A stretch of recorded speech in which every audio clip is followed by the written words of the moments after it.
प्रिय मित्रों, जय श्री राम।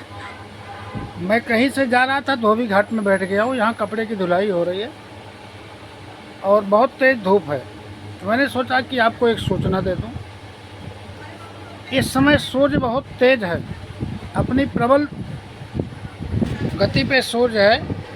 तो मेरा आप लोगों से निवेदन है कि साल में 9 दिन सूर्य बहुत तेज़ गर्मी पैदा करता है, जिसको नौतपा बोलते हैं।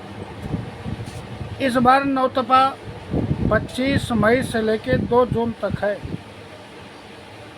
इस बीच में गर्मी बहुत प्रबल पड़ती है और हमें आपको अपने आप को बचा के रखना चाहिए। नौतपा प्रकृति के समीकरण को ठीक करने के लिए होता है। प्रकृति सदा अपना समीकरण ठीक रखती है। नौतपे में 2 दिन की जो गर्मी होती है, उसमें जो पृथ्वी पे विषैले चूहे हैं, इनके चूहों के बच्चों की मौत हो जाती है, क्योंकि इतनी तेज़ गर्मी होती है कि ये झेल नहीं पाते हैं। फिर 2 दिन की जो गर्मी होती है, उसमें जो टिड्डी होती है, जो फसल को नष्ट कर देती है, उसके कीटाणु, उसके अंडे मर जाते हैं। फिर 2 दिन का जो समय होता है, जो फसल को काट देते हैं, ऊपर नीचे होके आगे पीछे होके चलते हैं, उन कीड़ों के सारे बच्चे मर जाते हैं। फिर 2 दिन की जो गर्मी होती है, उसमें सांप बिच्छू के अंडे खत्म हो जाते हैं। 1 दिन की जो गर्मी होती है, उसमें सारे इतने सबसे प्रबल होता है जो 2 जून का दिन होगा, उसमें सारे विषैले कीटाणु धरती पे प्रकृति को हानि पहुंचाने वाले सारे कीड़े मटोंगे सब मर जाते हैं। कहीं कहीं पे नौतपा को मृगशिरा भी बोलते हैं, मृगशिरा भी बोलते हैं पूरब और बिहार में।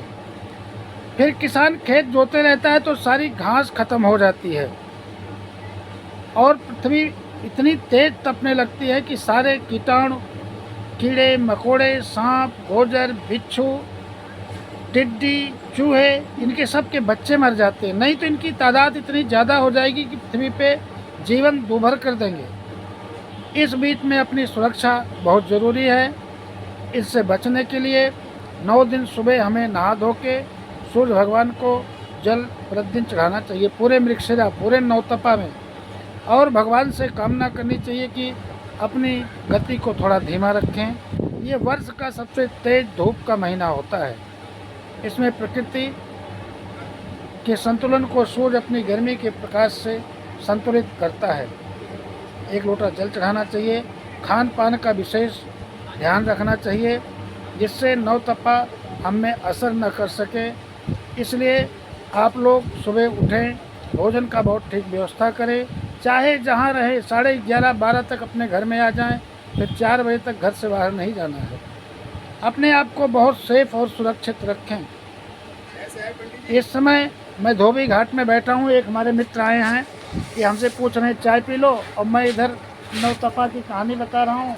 ये हमारे मित्र हैं महेश जी, छोटे भाई भी हैं। ये धोबी घाट के मालिक हैं। पूरा धोबी घाट इन्हीं के अंडर में चलता है। पूरे धोबी घाट के चित्र को आप देखिए। यहाँ सिर्फ कपड़ों की धुलाई प्रेस करते हैं, रंगाई होती है। बहुत बहुत धन्यवाद। नौतपे का विशेष ध्यान रखें, अपने आप को सुरक्षित रखें।